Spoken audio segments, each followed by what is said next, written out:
تیسری آپ یہ کہتے ہیں عظمت صحابہ اور اہل بیت کانفرنسز بڑی کرانے. اہل بیت کا نام تو برکت کے لیے لکھتے ہیں, اس میں انہوں نے آل امیہ کانفرنس ہوتی ہے بیسیکلی. تو اور یہ کہتے ہیں جی وہ جی ہم تو بڑی صحابہ کی بڑی قدر کرنے والے ہیں. سر میں آپ کو بتاتا ہوں, آپ کے ابن تیمیہ نے جو عبداللہ بن عمر کے بارے میں کیا ہے, بخاری و مسلم دونوں میں حدیث ہے کہ عبداللہ ابن عمر رجل صالح, عبداللہ بن عمر نیک مرد ہے. اس کی توہین کی ہے ابن تیمیہ نے, عبداللہ بن عمر کی توہین کی ہے. اور وہ اپنی کتاب اقتداء الصراط المستقیم میں لکھتے ہیں, جو میں نے نہیں اس کا اردو ترجمہ کیا, اس کی عربی بھی موجود ہے, ہم وہ بھی لگا دیں گے. اردو ترجمہ دارالاسلام والوں نے شائع کیا ہے, اس کا PDF kitabussunnah.com اہل حدیث کی ویب سائٹ پہ رکھا ہوا ہے. اس میں انہوں نے باقاعدہ لکھا ہے کہ یہ جو انبیاء کی جگہوں کو تلاش کیا جاتا ہے نا, اور عبداللہ بن عمر کے بارے میں آتا ہے کہ جہاں جہاں نبی علیہ السلام نے سفر حج میں نماز پڑھی تھی وہاں وہاں سواری روک کے وہ نماز پڑھا کرتے تھے. اور آج تک تو اہل حدیث اس کو سنت کی پیروی کے فخر کے طور پہ واقعات اپنے جلسوں میں سناتے تھے, اور آپ کے ابا جی اس پہ ابن عمر کے اوپر بدعت کا فتویٰ لگا کے گئے ہیں. تو وہ کہتے ہیں کہ یہ جو بدعت ہے نا, یہ ابن عمر نے شروع کی تھی, یہ کام خلفائے راشدین سے ثابت نہیں ہے. اور آگے لکھا کہ حضور نے تو ہمیں کہا تھا کہ میرے بعد نئی نئی بدعتوں سے بچنا اور میری اور میرے خلفائے راشدین کی سنت کو لازم پکڑ لینا. یہ خلفائے راشدین نے کام شروع نہیں کیا, یہ ابن عمر نے کیا ہے. تو اب سیدھا سیدھا فتویٰ لگا دیا نا. بعض لوگ سامنے آئے نا, ان کے کمزور گول کیپر, وہ کہتے ہیں اس بدعت سے مراد وہ تھا جس طرح حضرت عمر نے تراویح کو کہہ دیا تھا نعم البدعۃ ھذہ. تو حضرت عمر نے تو اس کی تعریف کر کے اس کو جاری کیا تھا. ابن تیمیہ تو ابن عمر کو ابو داؤد, ترمذی, ابن ماجہ کی حدیث جو مشکات میں بھی ہے, علیکم بسنتی وسنت الخلفاء الراشدین المہدیین کی حدیث فٹ کر رہا ہے, اور اس میں الفاظ ہیں کہ میرے بعد نئی نئی بدعتوں سے بچنا, میری اور میرے خلفائے راشدین کی سنت کو لازم پکڑ لینا. یہ حدیث لکھ کے اس نے فٹ کی ہے کہ عبداللہ بن عمر خلیفہ راشد نہیں تھے, انہوں نے یہ بدعت شروع کی ہے. میرے پاس ایک ام القریٰ یونیورسٹی کے اسٹوڈنٹ آئے, اب تو خیر وہ پڑھ کے فارغ ہو چکے ہیں, بڑی دیر بحثیں کرتے رہے جی وہ لغت کے معنوں میں, اصطلاح کے معنوں میں. میں نے کہا یا اللہ کو جان دینی ہے تم نے, یہ ذرا پوری عربی عبارت پڑھو نا. کرتے کرتے بحث کے بعد تھوڑی دیر بعد کہتے ہیں نہیں علی بھائی آپ کی بات درست ہے. تو میں نے کہا یار یہ پھر اہل حدیث کیوں میرے خلاف ہوئے ہیں کہ ابن تیمیہ کو. کہتا ہے جی آپ سے جیلس ہوتے ہیں, سیدھی سی بات ہے کہ ہمارے بزرگوں کی غلطی نکالتا ہے جو ہمیں بھی نہیں تھی پتا. آپ کو نہیں پتا تھی, آپ کو کب آپ کی غلطیاں پتا ہوں گی؟ شیعہ کو اپنی غلطیاں تب پتہ چلیں گی جب کو سنی بتائے گا. سنی کو اس وقت پتہ چلے گا جب شیعہ بتائے گا کہ بھائی قرآن و اہل بیت مسلم شریف میں لکھی ہوئی ہے. اہل حدیث کو تب پتہ چلے گا, دیوبندی بریلوی بتائے گا, دیوبندی بریلوی کو اس وقت پتہ چلے گا جب اہل حدیث بتائے گا. اپنے لوگ تو وہ اپنے پیٹ سے کون کپڑا اٹھاتا ہے. تو یہ بالکل واضح موجود ہے, عبداللہ بن عمر کو بدعتی ڈکلیئر کیا, صحابی کی بھی توہین. یہ نیم رافضی نہیں رہا اب ابن تیمیہ, ڈائریکٹ توہین ہے, پکا رافضی ان کی جو ڈیفینیشن ہے. ہم کہیں گے ابن تیمیہ کی اجتہادی غلطی ہے, اللہ اس کو معاف کرے, اجر نہ دے, ہمیں وہ اجتہادی غلطی جو اجر کر لو نہ, اللہ معاف کرے. لیکن تہاڈا کام پا گیا, اور تہاڈی ذمہ داری ہے کہ جو جو فتوے باقی علماء پہ لگاتے ہو لگاؤ اپنے روحانی ابا جی کے اوپر. یہاں پہ میں عبداللہ ابن عمر کے حوالے سے جو یہ ابن تیمیہ نے الزام لگایا نا, میں اس کو کلیریفائی کر دوں, یہ بالکل اس کا الزام غلط ہے. ایون شیخ زبیر صاحب کی وہ جو فون کال ریکارڈڈ موجود ہے, اس میں انہوں نے مجھے کہا کہ بھائی ہم یہ ابن عمر کا اجتہاد سمجھتے ہیں, اس پہ ان کو ثواب ملے گا.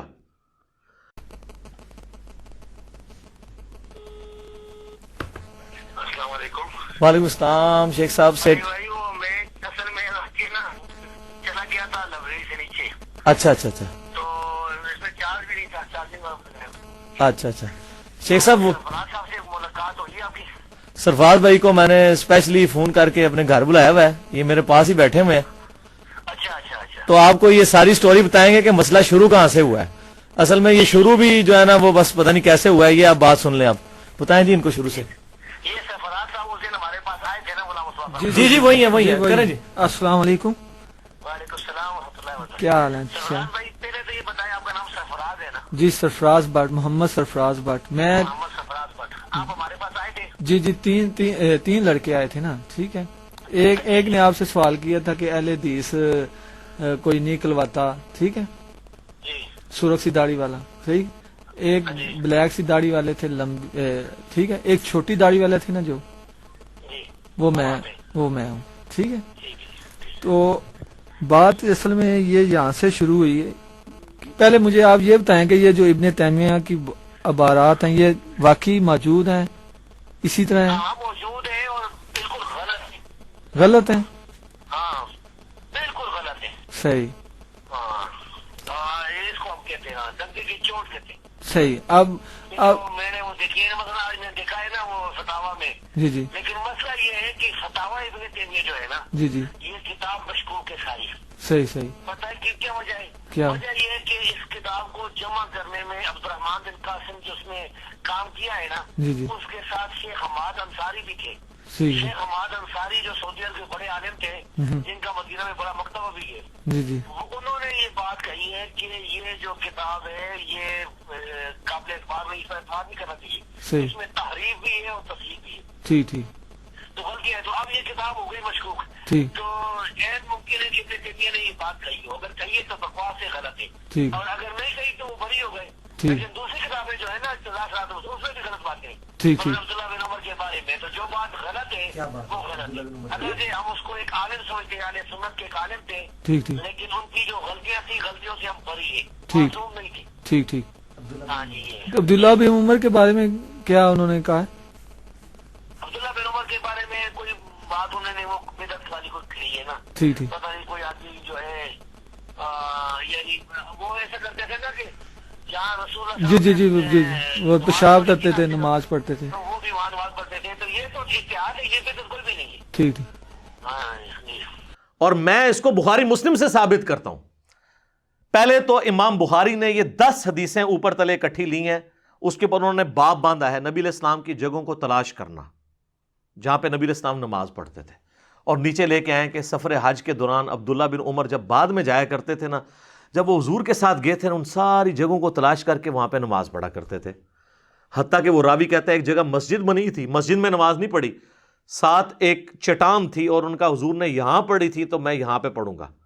تو نبی علیہ السلام کی سنت پہ عمل کرتے تھے. تو امام بخاری نے اس سے رزلٹ نکالا ہے، ٹھیک ہے، کہ حضور کی متبرک جگہ ہے. تو یہ امام بخاری ظاہر ہے کہ وہ کتاب و سنت کے ماننے والے تھے، اور یہ ابن تیمیہ کہہ رہا ہے کہ یہ عبداللہ بن عمر کی بدعت ہے. اس بیچارے کو کیا پتا؟ بخاری اور مسلم دونوں میں حدیث ہے. سیدنا عتبان بن مالک ایک صحابی تھے، حضور کی خدمت میں حاضر ہوئے، یا رسول اللہ میں ایسی جگہ پہ رہتا ہوں کہ مدینہ شریف جب میں نماز کے لیے آپ کے پاس آتا ہوں تو راستے میں بارش ہو جائے تو ندی نالے بہہ پڑتے ہیں، میرے لیے پہنچنا مشکل ہو جاتا ہے. آپ میرے گھر سے تشریف لے آئیں اور گھر میں کسی ایک جگہ پہ نماز پڑھ دیں، میں اپنا مصلی اسے بنا لوں گا. یہ کہتا ہے جی نبیوں کی جگہوں کو تلاش کرنا جو ہے وہ نعوذ باللہ اس کو شرک کی بو آتی ہے، اس کی بھی یعنی وہ توحید کی اوور توحید ڈوز ہو جاتی ہے نا. تو یہ توحید یہ والی تو نہیں ہے نا، نبیوں کے بغیر جو توحید ہے نا وہ شیطانی توحید ہے، ٹھیک ہے نا. تو پھر اسی وجہ سے تو یہ لوگ بدنام ہوتے ہیں، گستاخ رسول ان کو لوگ کہتے ہیں. تو یہ بخاری مسلم میں عتبان بن مالک حضور کو لے گئے، پورا محلہ جمع ہو گیا. جب پتہ چلا حضور آئے ہمارے محلے میں، کوئی حلوہ بنا کے لے آیا، کوئی چیز، اور آگے حضور صلی اللہ علیہ وسلم نے وہاں پہ پھر کہا کہ بتاؤ کہاں نماز پڑھنی. ان کا یا رسول اللہ یہاں پڑھ دیں. مسجد بیت انہوں نے بنا لی. تو حضور تو یہ کہہ سکتے تھے یار میرا نماز پڑھنا کون سا ضروری ہے، یہ تو نبیوں کی جگہوں کو متبرک جگہ نہیں ماننا چاہیے. تو وہ فرض نماز وہاں پڑھا کرتے تھے، اور نبی علیہ السلام نے نماز پڑھی اور جماعت کرائی. اس سے یہ بھی ثبوت ملا کہ ادر دین فرض نماز بھی کبھی کبھار نفلی نماز کی جماعت بھی ہو سکتی ہے. تو وہ وہاں پہ فرض نماز پڑھا کرتے تھے، جب بارش میں وہ گھر میں ہی نماز پڑھ لیا کرتے تھے. تو صحابہ کرام تو حضور کی جگہوں کو تلاش کرتے تھے. اس کو چھوڑ دیں آپ، بخاری مسلم دونوں میں حدیث ہے کہ نبی علیہ السلام فرمایا میرے ممبر سے میرے گھر تک جنت کے ٹکڑوں میں سے ایک ٹکڑا ہے، ریاض الجنہ. اس پر ہے امام بخاری نے باب کیا باندھا ہے؟ قبر رسول سے ممبر رسول جنت کا ٹکڑا ہے. آپ کو کہ امام بخاری نے قبر پرستی سکھائی ہے؟ ان کو پتا تھا کہ آج حضور کے اس حجرے میں قبر مبارک ہے. تو انہوں نے یہ بھی میسج دیا کہ سیدنا ابوبکر، عمر اور نبی صلی اللہ علیہ وآلہ وسلم کی مبارک قبریں جنت کے ٹکڑے میں ہیں. اور اس سے بھی بڑھ کر صحیح بخاری میں جو حضرت عمر کو زخم لگنے والی حدیث ہے، اس پہ انہوں نے عبداللہ بن عمر کو جب اماں عائشہ کے پاس بھیجا تھا تو کیا کہا تھا کہ اماں سے کہنا کہ عمر اپنے 2 ساتھیوں کے ساتھ دفن ہونا چاہتا ہے. تو اماں نے تو آگے سے نہیں کہا کہ جی جب دفن ہونے کی تو بہت ساری جگہ ہیں، کسی جگہ کو مخصوص نہیں کرنا چاہیے نبیوں کی جگہ کو، اس میں شرک ہو جاتا ہے، جو ان کے ابا جی کو نظر آیا ہے. اور عبداللہ بن عمر کو بیتی کہا اس نے. اب چونکہ اس نے بہت بڑا سٹیپ لیا تو میں اس لیے میرے اس انداز کو میری ذاتی دشمنی نہ سمجھیے گا، میں ایک صحابی کا دفاع کر رہا ہوں اور ایک عقیدے کا دفاع کر رہا ہوں کہ آپ توحید کی آڑ میں توہین نہ کریں، توحید بیان کریں، توہین نہ کریں۔ تو اور پھر کہا کہ اما عائشہ سے یہ نہیں کہنا کہ امیر المومنین نے بھیجا ہے، ایسا نہ ہو کہ وہ امیر المومنین کا ہی حکم مان لیں، اُولی الامر منکم کے تحت کہنا کہ عمر بن خطاب کہتا ہے، اور انہوں نے یہی کہا جا کے۔ تو سیدہ عائشہ نے کہا کہ جگہ تو تھی میں نے اپنے لیے رکھی تھی، لیکن آج میں عمر کو اپنے پہ ترجیح دیتی ہوں۔ جب واپس آئے تو حضرت عمر کو بتایا تو عبداللہ بن عمر نے جب یہ عرض کیا کہ اماں نے اجازت دی ہے تو انہوں نے کہا واللہ میرے لیے اس سے بڑی کوئی چیز نہیں تھی کہ میں حضور کے ساتھ دفن ہوتا۔ یعنی عبداللہ بن عمر کا والد جو خلیفہ راشد بھی ہے وہ تو حضور کی جگہوں کے ساتھ دفن ہونا چاہ رہا ہے، اور انہوں نے یہ نہیں کہا میں نے ریاض الجنہ میں دفن ہونا ہے، انہوں نے کہا اپنے دو ساتھیوں کے ساتھ دفن ہونا ہے، ٹھیک ہے۔ اور پھر انہوں نے کہا کہ جب میں مر جاؤں نا میری میت کو دوبارہ لے جانا ہے، پھر اماں سے اجازت مانگنی ہے، کیونکہ پھر تو میں مر چکوں گا، میرا تو رو بھی ختم ہو چکا ہوگا۔ تو اگر کہیں اماں کے دل میں یہ بات ہوئی نا کہ اس کو وہاں نہیں دفن کرنا، تو پھر جہاں بھی وہ کہہ دیں مطلب مجھے یہاں سے اگر تم پھر مسلمانوں کے قبرستان مجھے دفنا دینا۔ تو یہ جناب صحابہ کرام کے دل میں نبی علیہ السلام کی مبارک جگہوں کی عزت تھی، حضور کے تبرکات کی عزت تھی۔ ان لوگوں کو کیا پتا کہ تبرکات کیا چیز ہے؟ صحیح بخاری کھولے نا، ام سلمہ نے حضور کے چند بال نکالے آپ کی وفات کے بعد، ٹھیک ہے، ایک چھوٹی سی ڈبیا میں تھے، اور کہا یہ حضور کے بال ہیں، اور یہاں پہ جب کوئی محلے میں بیمار ہوتا ہے تو اپنا برتن بھیج دیتا ہے، میں اس میں گھول کے دیتی ہوں اور مریضوں کو شفا ہو جاتی ہے اس سے۔ اور سر بال تو پھر بھی جسم کا حصہ ہیں، اس سے بڑی بات آپ کا کرتا تو جسم کا حصہ نہیں ہوتا نا، وہ تو آؤٹ سائڈ کی ایک چیز ہے نا۔ صحیح مسلم میں آتا ہے کہ اسما بنت ابی بکر جو حضرت عائشہ کی بڑی بہن تھی، فوت بعد میں ہوئی ہیں، حضرت عائشہ کے نزع کے عالم میں انہوں نے حضرت عائشہ سے ایک کرتا حضور کا لے لیا کہ سروانی تیالسی، کالا جبہ، آج تو اللہ کا شکر ہے میں نے بھی کالے کپڑے پہنے ہوئے، یہ سنت ہے، جس میں گوٹ لگی ہوئی تھی گریبان کے اوپر اس جگہ، اور کسروانی تیالسی کا مطلب ہی کالا جبہ ہے، جس طرح ہم کہتے ہیں سندھی اجرک تو مطلب ہے ریڈ کلر کی ہوگی۔ کسروانی تیالسی کالا جبہ نکالا اور کہا کہ حضور کا جبہ ہے جو آپ پہنا کرتے تھے، اور ہم اس کا دھون مریضوں کو شفا کے لیے پلاتے ہیں۔ تو انبیاء کے تبرکات ڈائریکٹ بھی انڈائریکٹ بھی، یہ یعنی صحابہ کرام اپنے لیے عظمت سمجھتے تھے۔ پھر صحیح بخاری میں حدیث موجود ہے جو صلح حدیبیہ کے موقع پر حضور وضو کر رہے تھے، صحابہ آپ کے وضو کا پانی نیچے نہیں گرنے دیتے تھے، تو وہ عروہ ابن مسعود جو ہے وہ کنکھیوں کے ساتھ دیکھ رہا تھا، اس نے واپس جا کے کہا میں بڑے بڑے بادشاہوں کے دربار میں گیا ہوں، میں رومن امپائر کے کیسر کے پاس بھی گیا، میں کسرا کے پاس بھی گیا پرشین امپائر میں نے کبھی کسی حاکم کی اتنی عزت نہیں دیکھی اس کے درباریوں کی طرف سے جو اصحاب رسول نبی علیہ السلام کی عزت کرتے ہیں۔ اللہ کی قسم جب وہ بات کرتے ہیں نا تو وہ اتنی خاموشی سے سنتے ہیں گویا کہ ان کے سروں پہ پرندے بیٹھے ہوئے ہیں، اور جب وہ حکم دیتے ہیں تو جھپٹ پڑتے ہیں اس کو پورا کرنے کے لیے، گویا آپس میں لڑ پڑیں گے کہ کون پہلے کام کرے، اور جب وہ وضو کرتے ہیں تو ان کے وضو کا پانی نیچے نہیں گرنے دیتے، اپنے جسم پہ مل لیتے ہیں، حتیٰ کہ اگر کسی کو پانی نہ ملے تو دوسرے سے لے کے اپنے جسم پہ ملتا ہے۔ یہ سب کچھ صحابہ نے حضور کی محبت سے اظہار کے لیے کیا، اور کافروں کو میسج دیا کہ تم کہہ رہے ہو کہ اس نبی کے ساتھ ہم یہ کریں گے، ہم تو ان کے وضو کا پانی نیچے نہیں گرنے دیتے ہیں، تو ان کے خون کے قطرے نیچے گرنے دیں گے، یہ میسج دیا تھا۔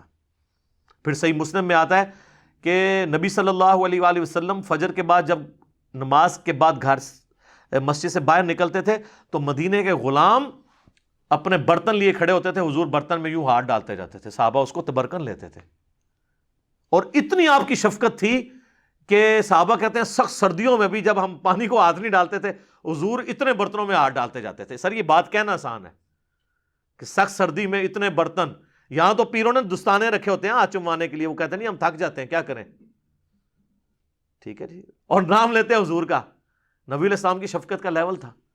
پھر بخاری مسلم دونوں میں آتا ہے نبی صلی اللہ علیہ وآلہ وسلم نے حجۃ الوداع کے موقع پر سر کے بال منڈوائے اور سیدنا طلحہ کو بلا کے کہا کہ اس کو آپ صحابہ میں تبرکن تقسیم کر دو، اور وہی بال جو ہے وہ موجود تھے صحابہ کے پاس۔ صحیح بخاری میں موجود ہے، انس بن مالک کہتے ہیں حضور علیہ السلام کا بال مبارک کے بارے میں، وہ تابعی بھی ساتھ تھے، وہ کہتے ہیں کہ جی حضور کا ایک بال میرے پاس ہونا دنیا اور جو کچھ دنیا کے اندر ہے اس سے بڑھ کے مجھے محبوب ہے. تو صحابہ کرام تو اتنے انبیاء کے تبرکات کی، انبیاء کی عظمت والی جگہوں کی عزت کیا کرتے تھے. لہٰذا ہم تو نبی علیہ السلام کی قبر مبارک کو بھی شعار اللہ مانتے ہیں، غار ثور کو، غار حرا کو. ان کی زیارت کے لیے جانا یہ کوئی ایسا عیب والی بات نہیں ہے. اور اس کو سپورٹی وہ حدیث بھی لے لیں جو سنن نسائی کے اندر موجود ہے، جس کے اوپر شیخ زبیر صاحب نے مجھے خود فون پہ کہا تھا. صرف سنن نسائی کے اندر موجود نہیں ہے، وہ حدیث معجم الکبیر طبرانی کے اندر بھی موجود ہے، دلائل النبوہ امام بیہقی کی کتاب میں بھی ہے، اور کئی کتابوں کے اندر ہے. میں نے واقعہ معراج والے لیکچر میں اس کے سارے ریفرنسز دیے ہیں کہ نبی علیہ السلام کو شب معراج جب فرشتے ساتھ لے کے گئے تو ایک جگہ پہ کھڑا کیا اور کہا یہاں پہ رک جائیں. تو آپ علیہ السلام اس زمین پہ اترے اور کہا کہ یہ طیبہ ہے، یہ مدینہ ہے جو عن قریب آپ کا مسکن بنے گا. پھر تھوڑی دور جا کے پھر سواری روکی گئی اور کہا یہ کوہ طور ہے جہاں اللہ تعالیٰ نے موسیٰ سے ملاقات کی تھی. نبی علیہ السلام نے اس کی زیارت کے لیے بھی وہاں اترے. پھر بیت المقدس میں ایک جگہ جا کے سواری روکی، کہا یہ بیت اللحم ہے جہاں حضرت عیسیٰ کی پیدائش ہوئی تھی. تو انبیاء کے جو تبرکات والی جگہ ہیں نا، ان جگہوں پہ نبی علیہ السلام کو باقاعدہ وزٹ کروایا گیا. اب اس کو حدیث کو اتنی حدیثوں کو لے کے ایک حدیث سے ختم کرنا، جی وہ سنن نسائی میں موجود ہے کہ حضرت ابو ہریرہ جو ہیں وہ انہوں نے کہا تھا کہ جی وہ جب ایک صحابی چلے گئے کوہ طور کی زیارت کرنے کے لیے تو انہوں نے کہا کہ بھی اگر تم مجھے پہلے ملتے تو میں تمہیں حدیث سناتا کہ 3 مسجدوں کے علاوہ سفر نہ کرو. اور یہ حدیث تو بخاری مسلم میں بھی ہے کہ 3 مسجدوں کے علاوہ کجاوے نہ کسے جائیں. اور وہ 3 مسجدیں ہیں بیت اللہ اور مسجد نبوی اور بیت المقدس. وہ ہے ایکسٹرا آرڈنری ثواب کی نیت سے. ورنہ تو سنن نسائی کے اندر ہی موجود ہے کہ جو شخص یعنی مسجد قباء میں جاتا ہے اور 2 نفل پڑھتا ہے اسے 1 عمرے کا ثواب ملتا ہے. تو وہ تو مسجد اس 3 میں نہیں آتی ہے، اور حضور ہر ہفتے کو جایا کرتے تھے. تو حدیثوں کو تھوڑی سی فقہ بھی پڑھے. ویسے بعض کا صحیح کہہ رہے ہوتے ہیں خالی اہل حدیث نہ پڑھو، اہل فقہ بھی پڑھو. وہ سب کچھ جمع کر کے دیکھنا ہوتا ہے. پھر آپ اتنے